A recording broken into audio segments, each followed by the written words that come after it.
Ndabaramukije cane bakunzi ba Ntamvura Idahita TV na cane mwebwe musanzwe muteramana natwe muri kino kiganiro igitondo gishasha aho dusangira namwe ijambo ry'Imana novuga ngo ry'urufatiro canke ijambo ry'umusi canke mbere novuga ngo impamba y'umusi kugira ngo umuntu aronke ijambo yirigwana nkuko musanzwe mubizi mu buzima bwa misi yose abo bikundiye amikoro akabakundira hama habaho breakfast canke ngira ngo ni petit déjeuner canke se icayi co mu gatondo hanyuma saa sita umuntu agafungura no ku mugoroba umuntu agafungura no kuvuga umuntu agafungura gatatu canke mbere karenga bivanye n'amikoro bivanye n'umugisha afise uko ungana bivanye n'uburyo afise. Imana yacu nidutabare murazi yuko umuntu ashobora kumbere gucishamwo akadutwema akaduduki mu yandi masaha kumbure atitaweho adaharurwa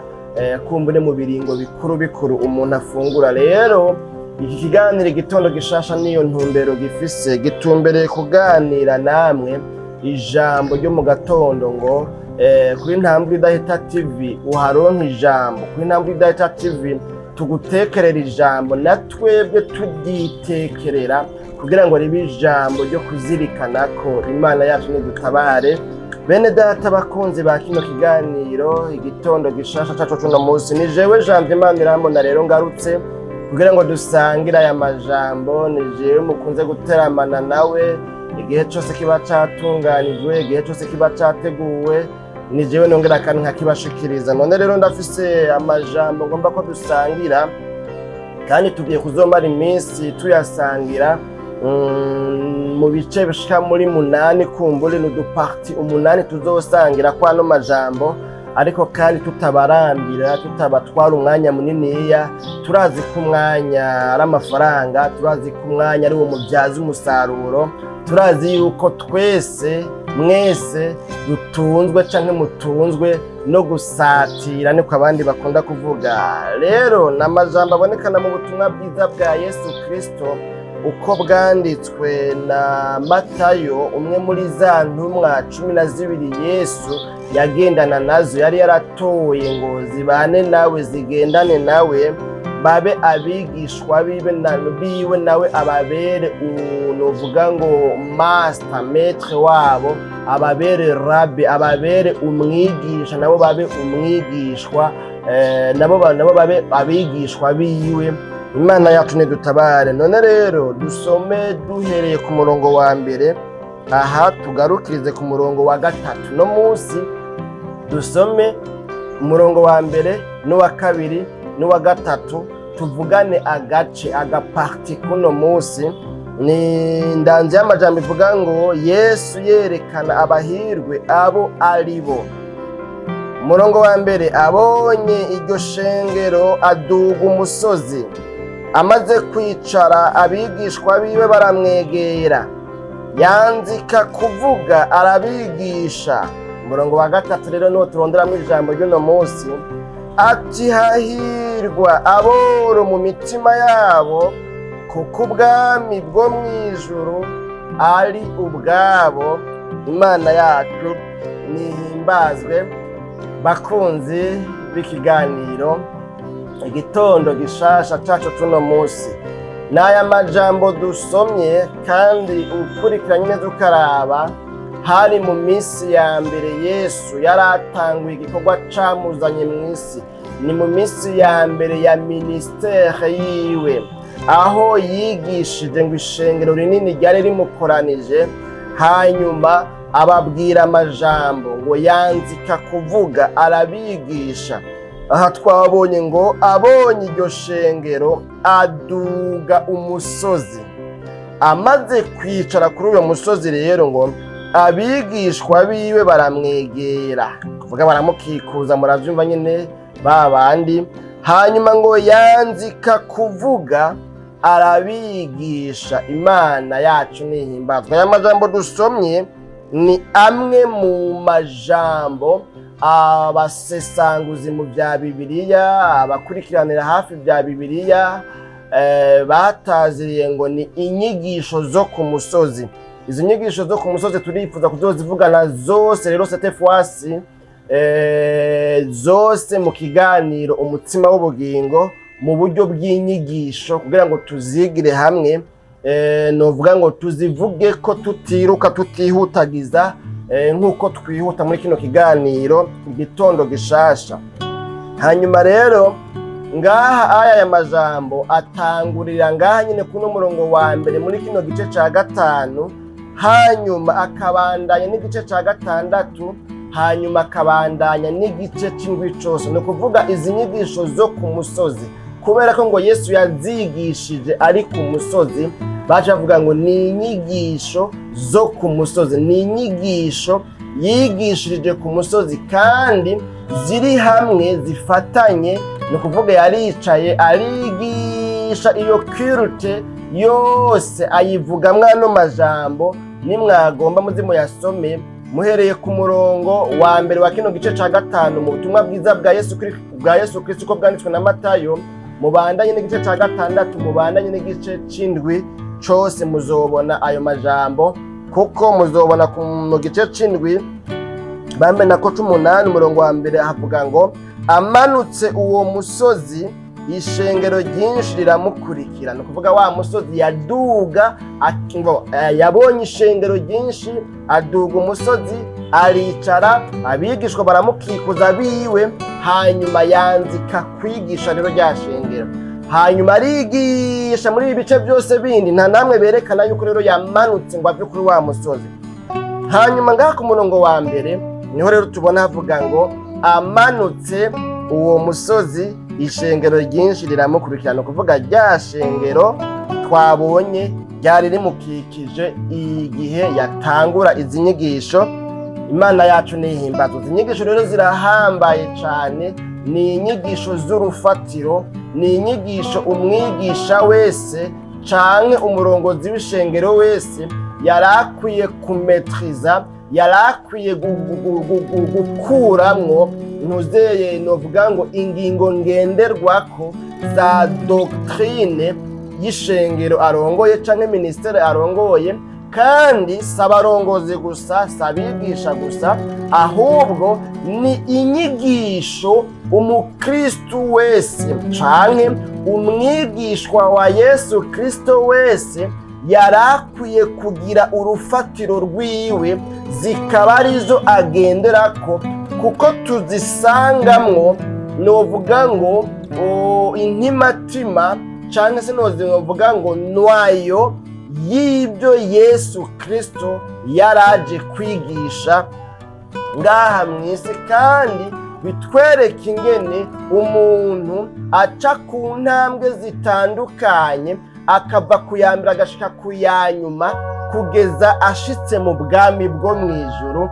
Imana yacu nidutabarure. Rero uyu mwigisha mushasha yaramutse muri ico gihe, hariho abandi bigisha b'abanyabwenge b'ibyanditswe.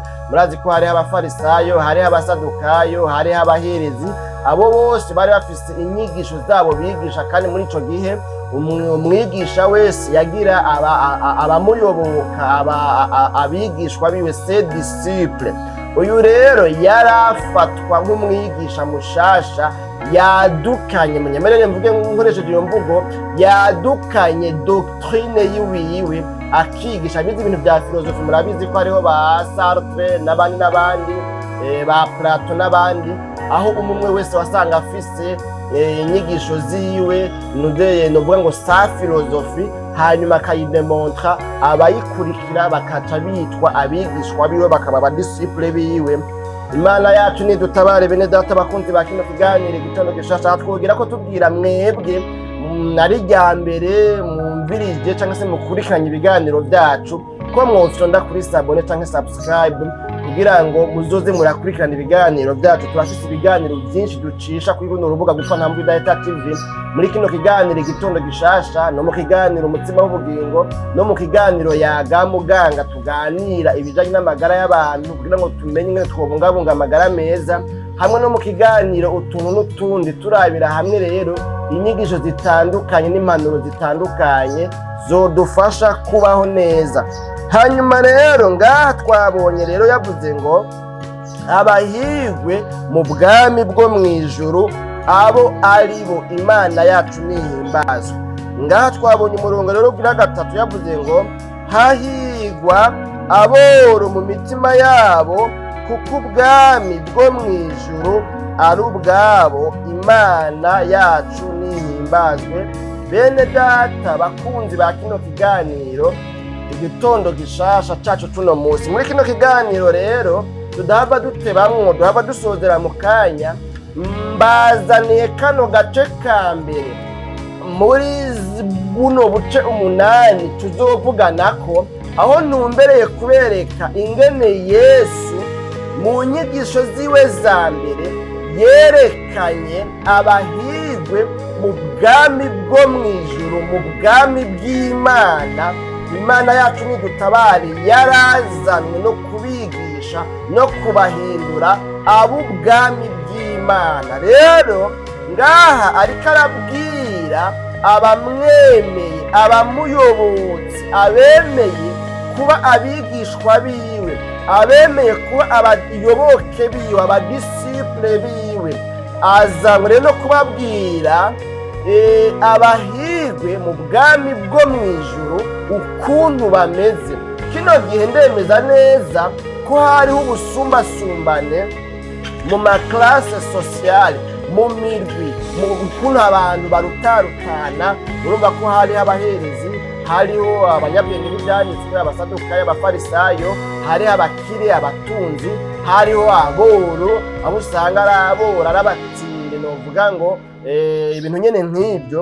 Imana yacu nidutabare. Rero ndakeka ko hatabuze abantu biyumvira bati twebwe turabahirwe, banaka nibo bahiriwe, twebwe turagowe, twebwe turabinyuma, twebwe turabakene, twebwe turabarushwa, twebwe dusumbana banaka, twebwe canke turasumba banaka. Imana yacu nidutabare. Ariko ndabona neza ingene abantu batangaye bumvise muri bano bahirwa. Yavuze ubuhirwe 8, mu gifaransa bavuga ngo les béatitudes, yerekana imigwi 8 y'abantu bahiriwe, yerekana mu yandi majambo mu nyemenda bivuye gutya, yerekana ama etape 8 umuntu acako agana mu nzira yo kwitwa umuhirwe akwije vyangombwa, umuhirwe yujuje ibisabwa n'amategeko, umuhirwe mu bwami bw'Imana, ibimugize uko ategerezwa kumera, uko akwiye kumera, ibimuranga, ibimwerekana. Yerekana ama etage, ama etape, novuga ngo ama eshero, intambwe 8 umuntu acako kugira ngo abe umuhirwe. Imana yacu nihimbazwe. Bene data bakunzi ba kino kiganiro igitondo gishasha cacu tuno musi, nizera yuko rero muri kamurumva tuno duce 8 ibizoba bitugize. Tuno duce 8 tuzoba tugizwe n'ubuhirwe 8, intambwe 8 umuntu yizeye Yesu Kristo akamwakira ngo amubere umwami n'umukiza mu bugingo bwiwe. Intambwe 8 umuntu acako kugira ngo abe umuhirwe mu bwami bw'Imana, akwije amakondisiyo, akwije ibisabwa, afise vyangombwa bikwiye vyuzuye, atasimbye intambwe n'imwe. Ibintu 8 bimugira umuhirwe. Imana yacu nidutabare. Bene data bakunzi ba kino kiganiro igitondo gishasha cacu tuno munsi, muri kano gace rero ka mbere dutumbereye kuvuga ubuhirwe bwa mbere, etape ya mbere yinjiza umuntu mu bahirwe mu bwami bw'Imana. Imana yacu nidutabare. Ngaho rero yavuze ngo, twabonye yavuze ngo hahirwa aboro mu mitima. Ntiyavuze mu mifuko, mu bigega, ku makonte, mu mabanke, mu mamikrofinance, mu bigega bitandukanye byo kuziganya, mu makoperative, mu birimba. Ntiyavuze ngo hahirwa abafise ku makonte yabo mu bigega byabo byo kuziganya. Hariya mu kirimba hahigwa abantu mu birimba bakina amazina 3, 4 ikirimba agakina amazina 4, 5, 6 oyaye. Yavuze ahubwo ngo hahirwa aboro mu mitima yabo. Imana yacu nidutabare ngo kuko ababoro mu mitima, aba bafise ubworo bwo mu mitima, ngo bituma baronka ubwami bwo mwijuru bukaba ubwabo. Mu yandi majambo ngo ubwami bwo mwijuru kugira ngo bube ubw'umuntu, kugira ngo bube transfere, kugira ngo umuntu abeneficie uburenganzira ku bwami bw'Imana, bimusaba kuba umuhirwe muri ubwo bwami bw'Imana. Kandi kugira ngo umuntu abe umuhirwe mu bwami bw'Imana birafise ama etape, birafise intambuko, birafise intambwe. Izo ntambwe nazo zikenerwa kugira ngo umuntu abe umuhirwe yujuje vyangombwa. Intambwe ya mbere ngo nuko uyu muntu abaho afise ubworo bwo mu mutima. Imana yacu nidutabare, gutyo agaca abona kugirane ngo kuba umukandida w'umuhirwe, w'amahirwe, wo kuba umuhirwe mu bwami bwo mwijuru. Imana yacu nihimbazwe. Bene data bakozi ba kino kiganiro, igitondo gishasha n'amajambo ndayakunda, n'ahata amajambo y'Imana nanka arangyohera. Iyo ndiko ndayavuga mba numva umengo sinoyaheza, kuko mba numva umengo nyene sinzi, umengo nyene nogerageza mu tudetaye twose dushoboka, ariko mugabo ntibiva mu gushimika k'umwana w'umuntu, naho biba bikenewe yuko ibintu bisigurika bikumvikana neza. Aha rero bibonekana yuko ubuhirwe bwa mbere, etape ya mbere ishikana umuntu ku kuba umuhirwe mu bwami bw'Imana, mu bwami bwo mwijuru, akwije vyangombwa. Etape ya mbere, intambwe ya mbere ni yuko uyu muntu agira ubworo bwo mu mutima. Iyi niyo ntango ya mbere, iyi niyo ntango yo kuba umuhirwe mu bwami bwo mwijuru. Imana yacu nidutabare.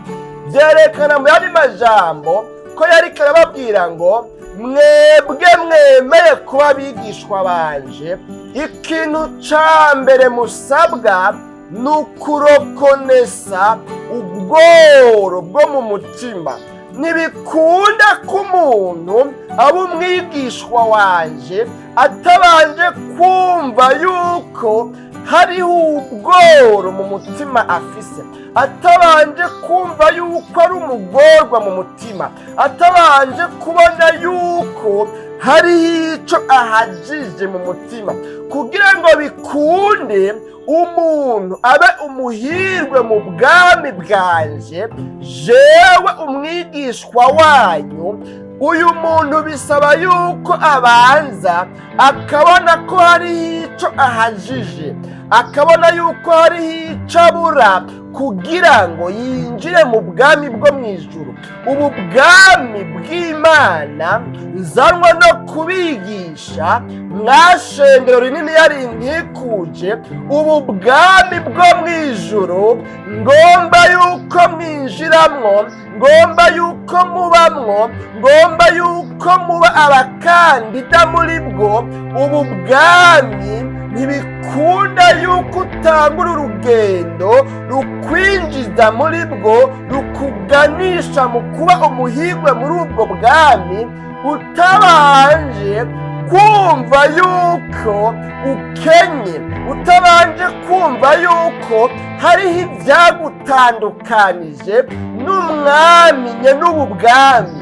Abantu bose baja muri buno bwami bategerezwa guca kuri ino ntambwe ya mbere, bategerezwa guca kuri ino etape ya mbere. Iyi ntambuko ya mbere nayo ni yuko umuntu abanza akumva yuko hariho icyo ahagije. Igihe cyose umuntu akibona yuko ari jokone, igihe cyose umuntu akibona yuko byose abikwije, igihe cyose umuntu akibona yuko we adakeneye Imana, we yikwije, we ataco akenye, we ataco abuze, ntibikunda yuko ijuru ry'intervena, ntibikunda yuko ubwami bw'Imana bw'intervena mu buzima bw'uyu muntu. Uyu muntu ubu bwami bw'Imana ntiburonka ikibanza muri we habanamba. Kugira ngo buronke ikibanza mu muntu, ubwami bwo mwijuru, ubwami bw'Imana, bisaba ko abanza akemera yuko hariho icyo abuze, bisaba ko abanza akemera ko hariho icyo ahagije, bisaba ko abanza akemera yuko ari umutindi, yuko ari umworo, yuko akenye, yuko ntaho afise zahama, yuko ntaho afise za Range Rover, yuko ntaho afise za rukwegana. Bisaba ko abanza akemera yuko ntaho afise amahera menshi kuri konti, bisaba yuko abanza akemera yuko ntaho afise ama-etaje yubatse agerekeranye inshuro nyinshi, bisaba yuko uyu muntu abanza akemera ko ntaho afise itunga ku rwego internationale, ku rwego mpuzamahanga. Bisaba yuko naho yoba ari kuri lisite ya ba Dangote, ya ba Bill Gates, ya ba Elon Musk, bisaba ko uyu muntu yururuka akava kuri iyo ntebe yo hejuru, yibona ko agaca bugufi, akavuga ngo nahora niyumvira ko mfise byose, ariko nsanze ntafise byose, nsanze hariho ikintu mpagije, nsanze hariho ikintu ntafise, nsanze ndi umworo mu bijanye n'ubwami bw'Imana, nsanze ari jewe mutindi yapfutanye, nsanze ari jewe mukene wa mbere abaho, nsanze ahubwo naratakaje umwanya, namaze igihe kirekire ndiko ndiruka ku bitari bikenewe, ahubwo hariho itunga ntarondeye, niyo mpamvu nsanze ndi umukene, nsanze ndi umworo mu bijanye n'ubwami bw'Imana. N'ano majambo icomba mukaba muriko murayumva nk'uko ndayumva, kandi icomba mukayakunda nk'uko ndayakunda. Bene data abakunzi ba kino kiganiro igitondo gishasha, n'aya majambo ni kino gice ca mbere muri bino bice tugiye kuzomara iminsi tuko turaganirako. Ntumbereye kubabwira ngo iyi ni etape ya mbere ikwinjiza muri processus mu kungene bitunganijwe, mu kungene systeme imeze iganisha umuntu ku kuba umuhirwe mu bwami bwo mwijuru. Imana yacu nidutabare. Biradusaba ko tumenya neza ko hariho ibyadutandukanije n'Imana. Biradusaba ko tumenya neza ko iri tunga ryo mu isi ataho rihuriye n'itunga ritazoshira ryo mu bwami bw'Imana. Biradusaba kumenya neza yuko naho dutunze vya bindi, naho dufise bijya dufise, naho twize amashuri menshi, biradusaba neza kumenya yuko asangwa tugomba kuba abahirwe mu bwami bw'Imana. Biradusaba kwanza ubwa mbere ampromierie kwemerera Imana ko dukenye Imana. Biradusaba kwemera mu mutima ko dufise ubukene mu mutima. Turatunze n'ibyo mu buryo bw'umubiri, turahembwa ku kwezi, ariko sangwa tugomba kuba abahirwe mu bwami bw'Imana.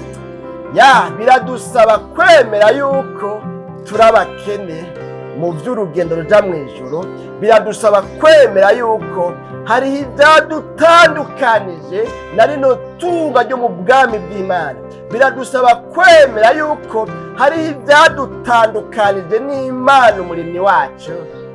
Imana yacu nidutabare bene data bakunzi ba kino kiganiro, igitondo gishasha cacu c'uno musi. Muri ico gihe rero tuba duteye intambwe ya mbere itwinjiza muri processus idushikana mu kuba umuhirwe ari complet, yujuje toutes les conditions zisabwa kugira ngo umuntu abe umuhirwe mu bwami bwo mwijuru.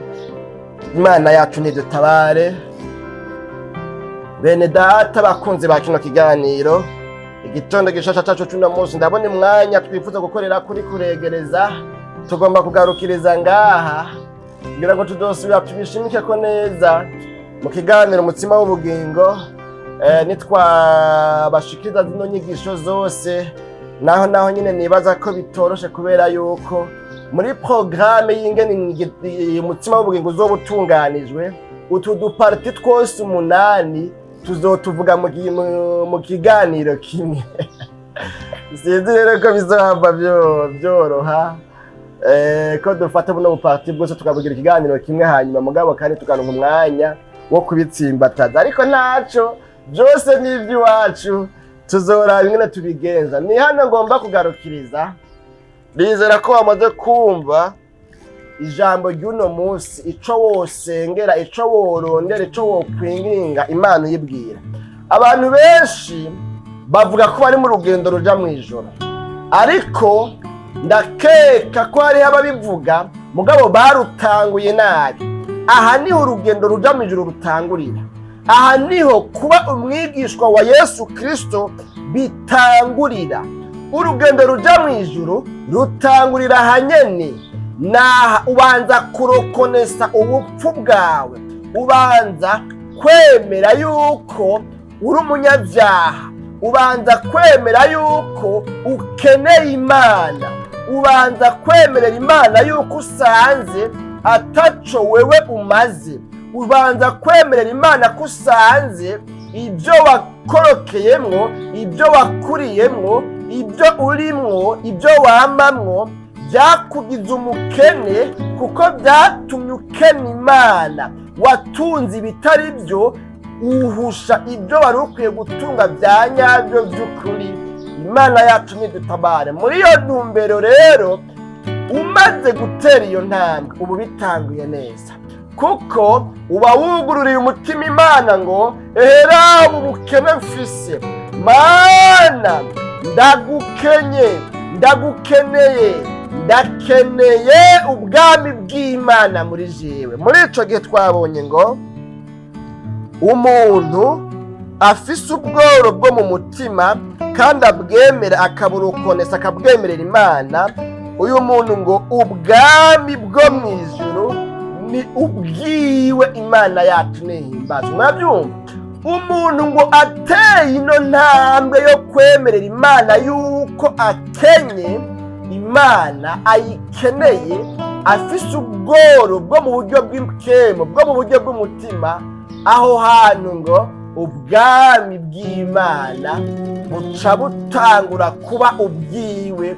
Imana yacu nidutabara. Turabye neza tuzobibona mu gice ca nyuma, tuzosanga intuze ya nyuma nayo nyene izotubwira yuko abafise iyo etape y'umunani nabo ubwami bwo mwijuru ari ubwabo. Iyo etape y'umunani tuzosanga ivuga ngo abahamwa bahoga kugororoka, ubwami bwo mwijuru ni ubwabo. Imana yacu nidutabare. Bene data bakunzi ba kino kiganiro, igitondo gishasha cacu c'uno munsi, hano tugomba tugarukirize.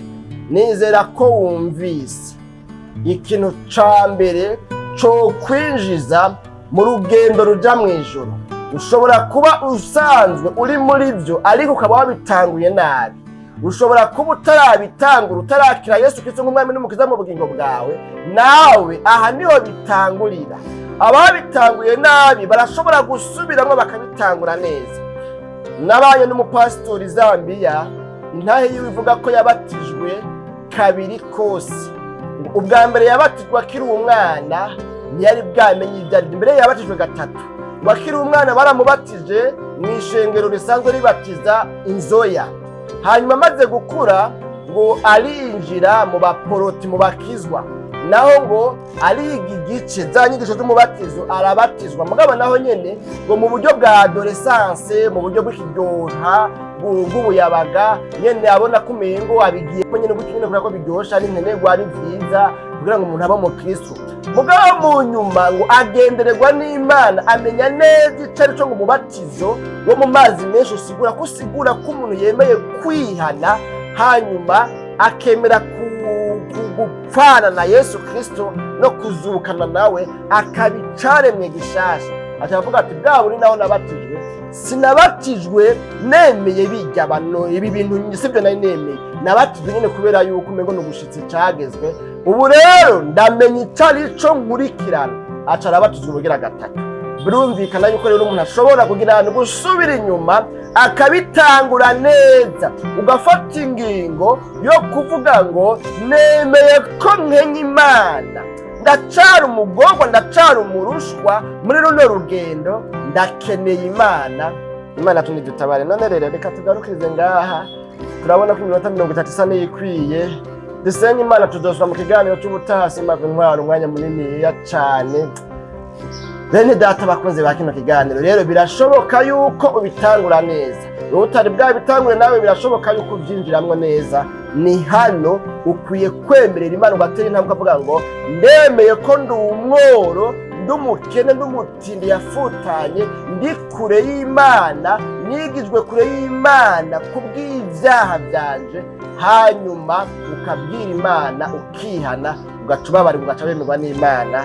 Hanyuma gacha bigenda neza, ugaca rero ubandanya nkuko tuzogenda tubibona intambwe zizokurikira mu bice bizokurikira. Mwami Yesu, tugushimiye cyane ku bwana majambo twumvise atubwiye yuko kurokonesa, kwemera, kumenya ko turaboro mu mitima, dukenye Imana, dukeneye Imana, dukeneye ubwami bw'Imana muri twebwe, ko ariyo ntambwe ya mbere ihamagara ibindi byiza byose byo mu bwami bw'Imana. Umuntu wese yumvise kino kiganiro akaba asanze yari yabitanguye nabi, maze akaba ahisemo kubitangura neza, canke akaba atari bwabitangure akaba ahisemo ko agiye kubitangura neza, numugirire neza ku byaha byose yatuye, yihanye, yagendeyemwo, umwezi umutunganya, haba mushoboze kubibandanya neza nkuko tuzoshishikara kubibona kugeza igihe azoba umuhirwe mu bwami bwo mwijuru, yujuje ibyangombwa byose bisabwa.